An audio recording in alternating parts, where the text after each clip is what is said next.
He lives for revenge, but now he must choose his legacy or his secretary. The gun was already in his hand before the door finished swinging open. Lee Chan-ho didn't flinch. He didn't blink.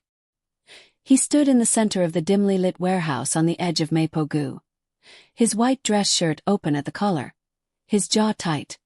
His dark eyes locked on the man zip-tied to the metal chair in front of him. The single hanging bulb above swayed just slightly, casting shadows that moved like living things across the cracked concrete floor. Outside, Seoul hummed with its usual indifference. Neon lights, late-night traffic, a city that had never once stopped for anyone's pain. Chan-ho crouched down slowly until he was eye level with the trembling man. He studied him the way a surgeon studies an incision, with precision without mercy. "I'm going to ask you once," Chan-ho said, his voice low and terrifyingly calm. "Where is he meeting them?" The man, mid-level broker, sweating through his collar, bottom lip split from an earlier disagreement, squeezed his eyes shut. "I don't know what you're talking about." Chan-ho tilted his head. "That's interesting. Because your phone says otherwise." He held up the man's unlocked screen. A string of encrypted messages. "Location. I'm. Try again." Silence. Chan-ho stood slowly, straightened his cuff links, and looked at the man the way you look at something that has already ceased to matter. "I don't want your money," he said quietly. "I don't want your fear. I just want one name confirmed. That's all that stands between you and the rest of your life." The man broke in under 4 seconds. Chan-ho walked out of that warehouse without looking back, the Seoul night wrapping around him like a second skin. His black car was waiting at the curb, engine running. He slid into the back seat, closed the door, and for just a moment, just one, he let his eyes fall shut. 10 years. 10 years of this. He could still see it if he let himself. The apartment in Yongsan, the smell of smoke, the sound of his own blood hitting the floor. He had been 24 years old, and he had trusted the wrong man with everything. His operation, his money, his mother's address, the name of every person he had ever protected. He had called that man his brother, had eaten at his table, fought beside him, built an empire at his feet. And Kim Tae-jun had taken every single piece of that trust and used it to bury him. The frame-up had been elegant. A murder Chan-ho didn't commit, witnesses who were paid or threatened, evidence that materialized from nowhere. Tae-jun had stood at the center of it all, untouchable. His expression unreadable at the trial. His hand resting calmly on the railing of the gallery above.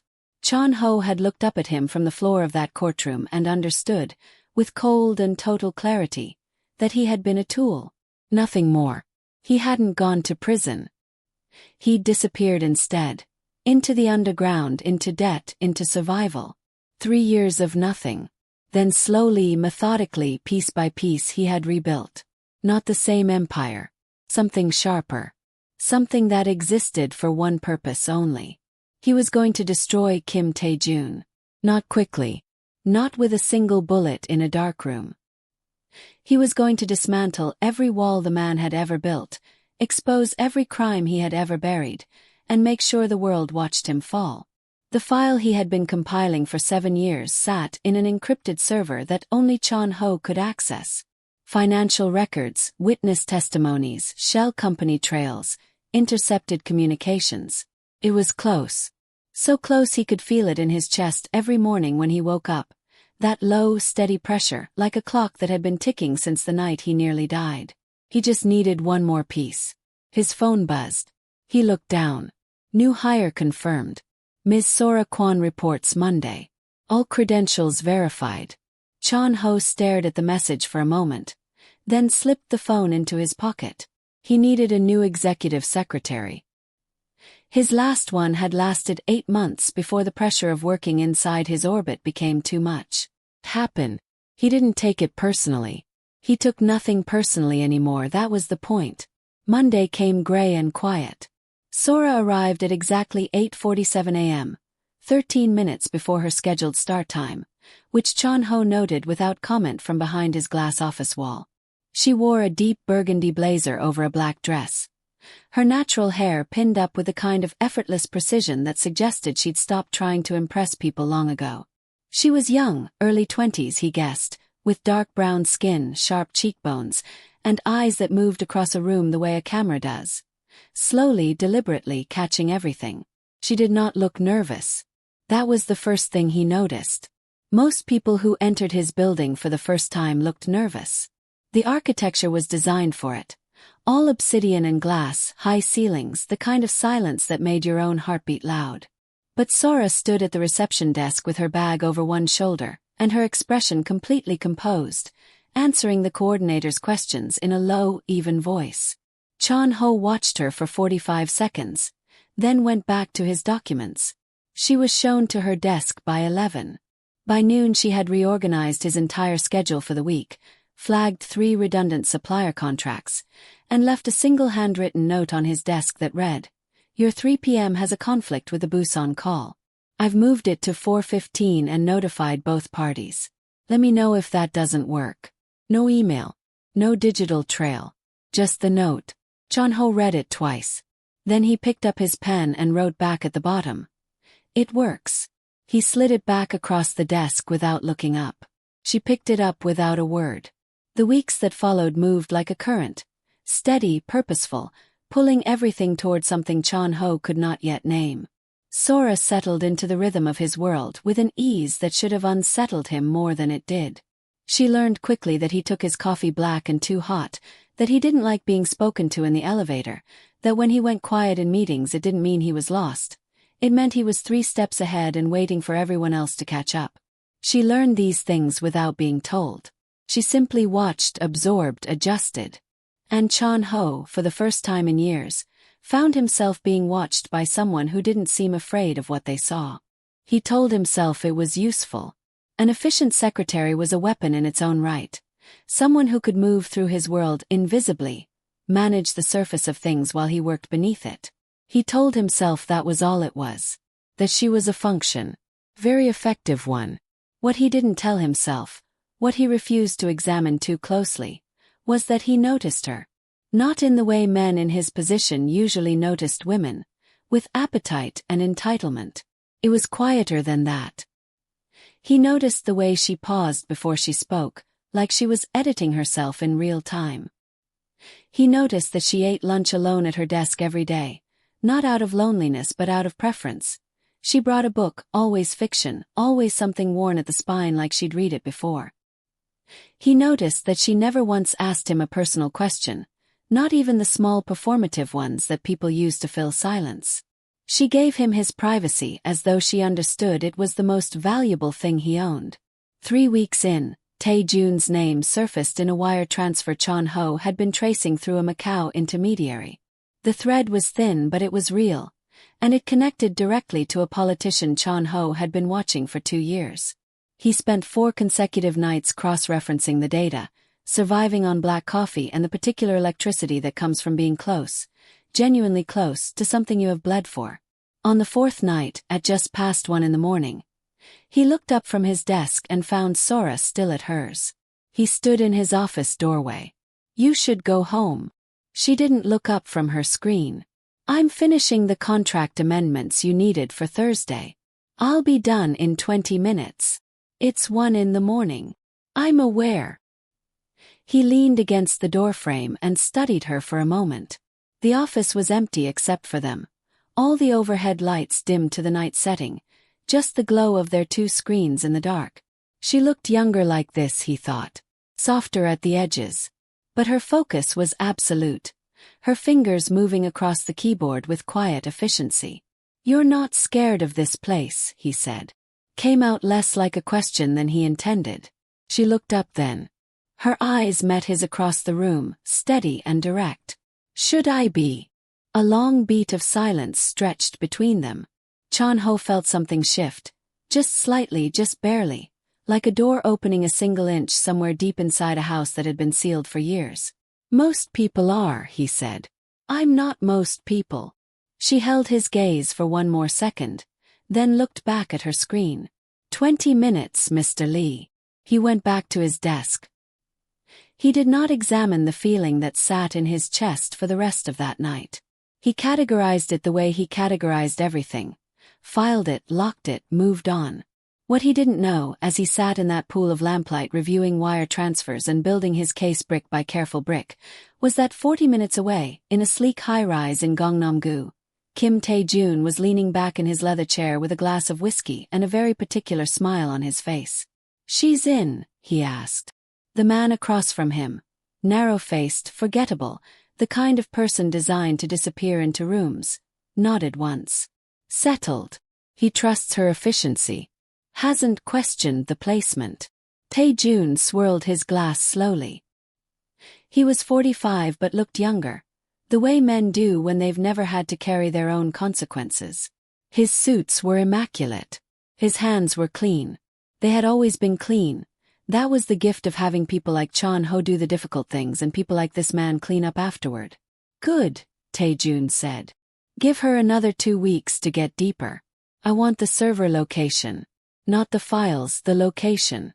Once we have that, we move. And if she develops complications." Tae-jun's smile didn't change. "She won't. She knows what's at stake." He took a slow sip of his whiskey. "She's a smart girl. Smart girls don't make emotional decisions." The man nodded and left. Tae-jun sat alone in the quiet of his office, the city glittering 40 floors below him, and thought about Chon Ho the way you think about a problem you've been ignoring for slightly too long. The boy had been useful once. Ferocious, loyal, brilliantly ruthless. It had been almost a shame what had to be done. Almost. But Chon Ho had started asking questions that led too close to certain truths, and certain truths, once loose, could not be recaptured. Tae-jun had done what any architect does when a structure threatens the whole building. He had removed the weak point.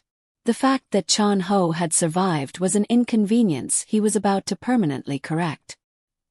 He set down his glass, straightened his tie, and picked up his phone. It was time to accelerate the timeline. The file grew thicker every day. Chon Ho worked with the kind of focus that borders on obsession, the kind that doesn't feel like obsession from the inside because it has been the operating system for so long it simply feels like breathing. Every morning he was at his desk before 6. Every night he was the last to leave. The evidence against Tae-jun was assembling itself into something undeniable, a wall of documentation so dense and so precise that not even the most expensive legal team in Seoul could dismantle it. Financial fraud across 4 countries. Murder charges buried under layers of bribery. Witness tampering. Political manipulation stretching back 15 years. It was almost beautiful, in the way that only things built entirely from pain can be. Sora watched all of it. She watched him the way she had been trained to watch. Quietly, systematically, feeding small and careful pieces of information back to the man who had placed her there. The schedule of his security rotations. The names of the lawyers he consulted. The frequency of his late-night server access. Nothing devastating. Nothing that would trigger suspicion. She told herself she was being strategic, building trust with Tae-jun slowly, buying herself time to find the server location he needed.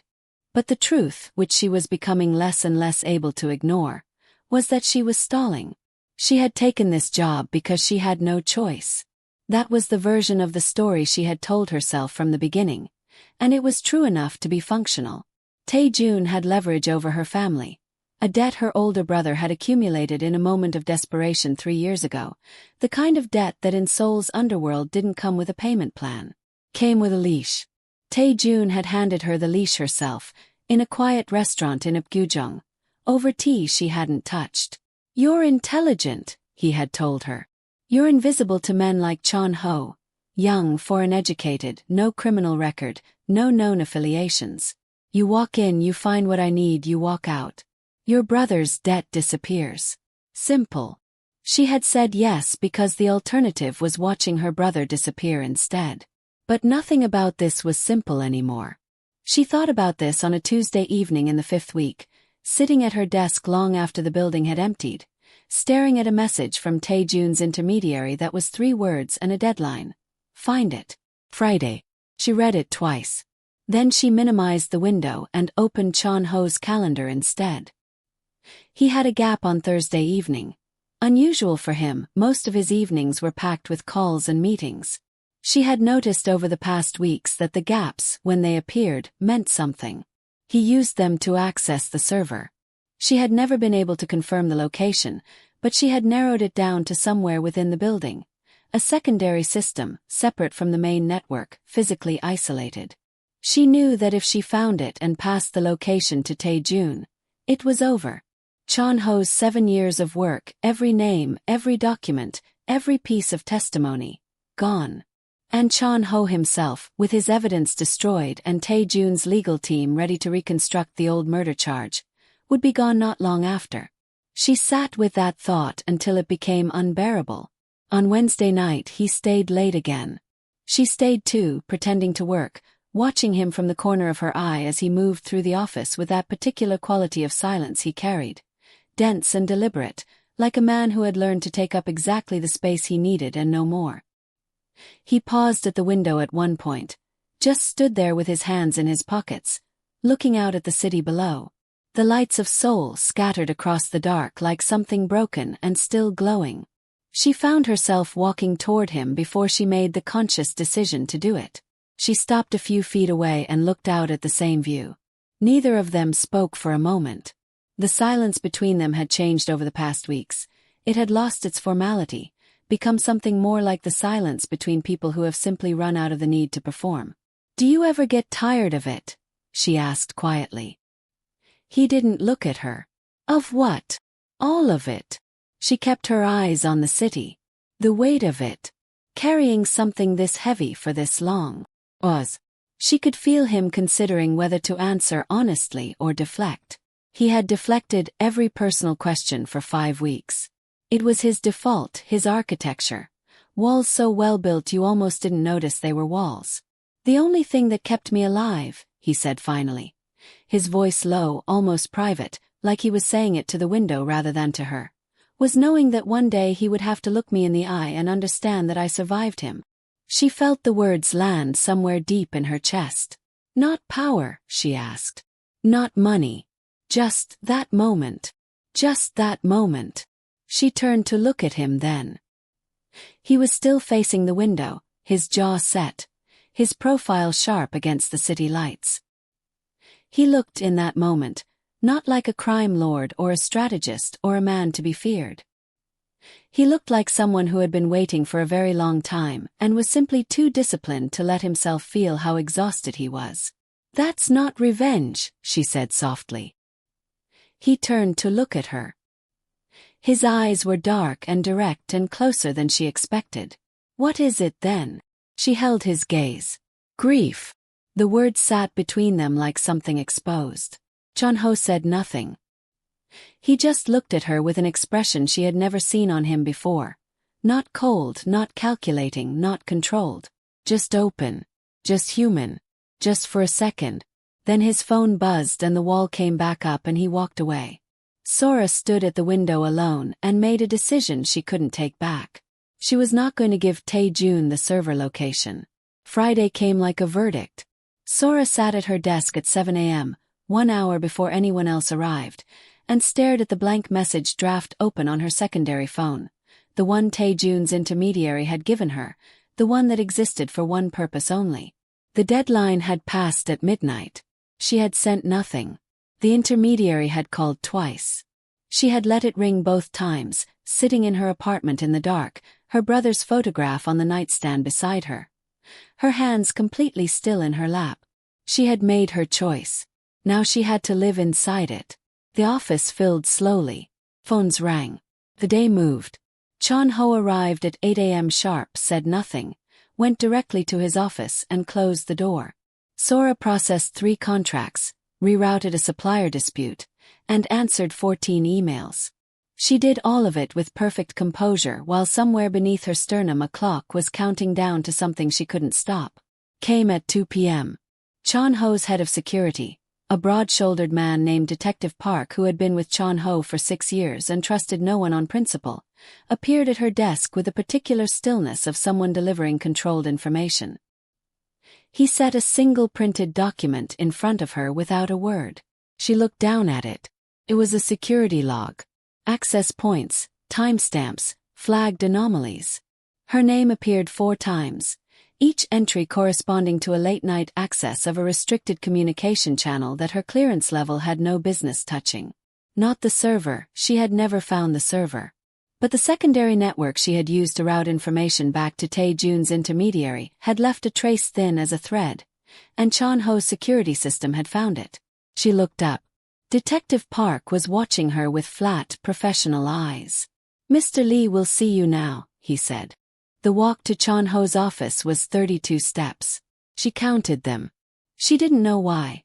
Perhaps because counting was the only thing that kept her breathing even, kept her spine straight, kept her face from collapsing into the fear that was rising fast beneath her composure like water under ice. Chon-ho was standing when she entered. Not behind his desk, beside it, facing the door, arms loose at his sides. The document was already on the desk between them. He had a copy too. He didn't say anything immediately. He just looked at her. And the thing about Chon-ho's silence, she had learned, was that it was never empty. It was full, absolutely full, of everything he was choosing not to say yet. She didn't look away. She owed him that much. "How long?" he asked finally. His voice was quiet, dangerously quiet. "From the beginning," she said. No softening, no preamble. He deserved the truth at full volume. Something moved through his expression. Not surprise, she realized. He had suspected. He had probably suspected for longer than he had let on. What she saw move through him was something closer to confirmation of a wound he had been pressing his hand against, and hoping wasn't as deep as it felt. "Tae-jun," he said. Not a question. "Yes. What were you looking for?" "The server location." She kept her voice steady. "He wanted the files destroyed before you could move against him." Chon-ho's jaw tightened. He turned slightly, just his head, looking toward the window the way he always did when he was processing something he didn't want to feel in front of anyone. A long silence filled the room. Somewhere far below them Seoul carried on with absolute indifference. "Did you find it?" he asked. "No. Did you give him anything?" She hesitated for exactly 1 second. "Schedule information. Security rotation patterns. Nothing about the evidence itself. Nothing about the files." He paused. "I stopped 4 days ago." He turned back to look at her. "Why?" And there it was. The same question she had asked herself 100 times since she stood at that window with him and watched grief live briefly on his face. Why had she chosen a man she had been sent to betray over the safety of her own family? Why had she sat in her apartment on Friday at midnight and let Tae-jun's calls go unanswered? Why was she standing here now telling the truth to a man who had every reason and every resource to make her disappear? "Because you're not doing this for power," she said. Her voice was quieter now, but it didn't waver. "You're not doing it for money or territory or any of the things men like Tae-jun think drive men like you. You're doing it for someone who's already gone." She held his eyes. "And I didn't want to be the reason you never got there." The silence that followed was the longest of her life. Chon-ho stood completely still. His expression was unreadable in the way that she now understood meant he was feeling too much, not too little, that the control was a container, not an absence. She watched him breathe. "Once. You understand what he'll do," Chon-ho said slowly, "now that you've missed his deadline. To you. To your family. I know. You came here anyway. I came here anyway." He studied her for a long moment with those dark, unbearable eyes. Then he moved, not toward her but to his desk, where he picked up his phone and made a single call. 3 sentences. A name, an address, and the words "move them tonight." He set the phone down. "Your brother and whoever else is in that apartment will be relocated by this evening. They'll be safe." Sora felt something crack open in her chest. She had not cried in 5 weeks. She had not allowed herself to. But the crack was there now, visible, and she had to press her lips together hard to keep everything behind it from spilling out across his office floor. "Sit down," Chon-ho said quietly. "We have work to do." They worked through the night. Not side by side in the way that people romanticize. Not with stolen glances and fingertips brushing over documents. It was harder than that and realer than that. Chon-ho pulled the full evidence file and walked Sora through every layer of it, every thread, every name. He did it because he needed to know exactly what Tae-jun knew, exactly what had been compromised, exactly where the vulnerabilities were. And Sora answered every question without flinching. Dates, conversations, the precise wording of instructions she had received, the communication methods, the intermediary's identity, everything. She gave him all of it the way you give someone a wound to examine. Completely. Without vanity. By 3 a.m. they had a full picture. The damage was contained. Tae-jun knew Chon-ho was building a case. He had known that for months. That wasn't new intelligence. What he didn't know, what Sora had never given him, was the scope of the evidence, the server location, or the name of the journalist Chon-ho had been quietly cultivating for the past year. A woman named Han Ji-young, investigative reporter for one of Seoul's largest independent media outlets, who had been sitting on a sealed briefing from Chon-ho for 6 months waiting for the word to move. The word was almost ready. "There's one thing missing," Chon-ho said, leaning back in his chair. His eyes fixed on the ceiling. The tiredness was visible on him now in a way it rarely was. Not weakness. Just the particular exhaustion of a man who has been running toward something for so long that being close to it feels almost disorienting. Tae-jun's legal team will challenge the financial records. They'll argue fabrication. I need a living witness. Someone with direct knowledge of the original frame-up. Someone whose testimony cannot be dismissed. Sora was quiet for a moment.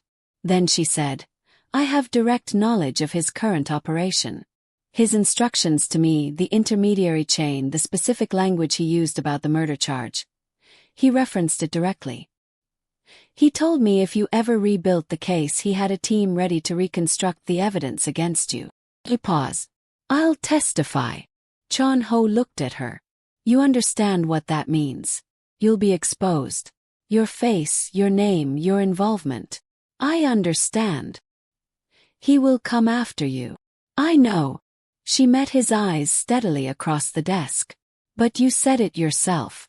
You spent 10 years building something. I'm not going to let it fall apart because I was too afraid to be the last piece."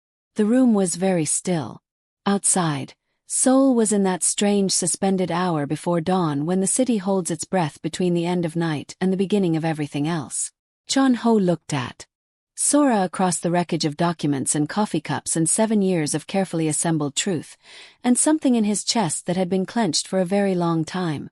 Something he had stopped noticing because it had been clenched for so long, slowly, almost imperceptibly released.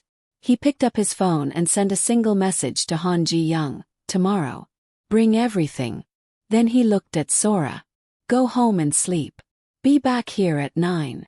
"And you?" she asked. "I'll sleep when it's done." She stood and gathered her things. At the door she paused, her hand on the frame, her back still to him. Chon-ho. It was the first time she had used his name without the honorific. It landed in the room differently. Personal, unguarded, like something said in a language they had built together without meaning to. He looked up. "Whatever happens tomorrow," she said quietly, "you should know that the man I watched in this office for 5 weeks, the one who works until 3 a.m. and protects people who can't protect themselves and still hasn't let himself grieve properly." She stopped, steadied herself. "That man deserves to still be here after this is over. Not just the revenge. Him." She left before he could answer. He sat alone in the silence she left behind and stared at the door for a long time. The next 72 hours moved fast and without mercy. Han Ji-young arrived at 9 with her editor and a legal team. Sora sat across from them at the conference table and gave her testimony with the same composure she brought to everything. Precise, detailed, unshakable. She walked them through Tae-jun's instructions word for word. She provided the secondary phone, the communication logs, the intermediary's name. She described the explicit reference Tae-jun had made to reconstructing the murder charge against Chon-ho, unprompted in his own words. It was, the legal team said quietly to each other in the hallway, extraordinary.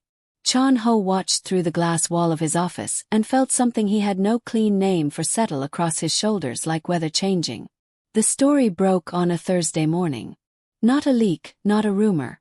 A full investigative piece, 4,000 words, with documentation, with named sources, with Sora's testimony quoted directly. It moved through Seoul like electricity through water. By noon, Tae-jun's political allies were releasing statements of distance. By evening, 2 of his senior associates had been brought in for questioning. By midnight, his lawyers had issued a statement that managed to say nothing while confirming everything. Kim Tae-jun was arrested on a Friday 8 days later, at his home in Gangnam-gu. Chon Ho watched the footage on a small screen in his office. No celebration, no champagne, no crowd. Just him alone, watching the man who had taken everything from him walk out of his own front door in handcuffs. He felt less than he expected, and more than he could explain. That evening Sora found him at the window again. Same window, same city. Except the city looked different now, or perhaps he did. She stood beside him without a word, and they watched Seoul burn gold and gray in the late light. All that gorgeous indifferent sprawl that had swallowed both of them whole and somehow given them back to each other. "Is it what you thought it would feel like?" she asked. A long silence. Then, "No. What does it feel like?" He turned to look at her. She was watching the city, her profile soft in the fading light. Her expression open and unguarded, and so quietly brave that something in his throat tightened without warning. He thought about 10 years. About grief dressed up as purpose. About a woman who had been sent to destroy him, and had instead become the only reason the whole thing meant anything at all. "It feels like I can finally stop running," he said. "And actually look at what's in front of me." She turned then and found him already looking. Neither of them moved. The city breathed below them. Somewhere in Seoul, a man who had stolen everything was sitting in a holding cell learning for the first time what it cost to betray the wrong person.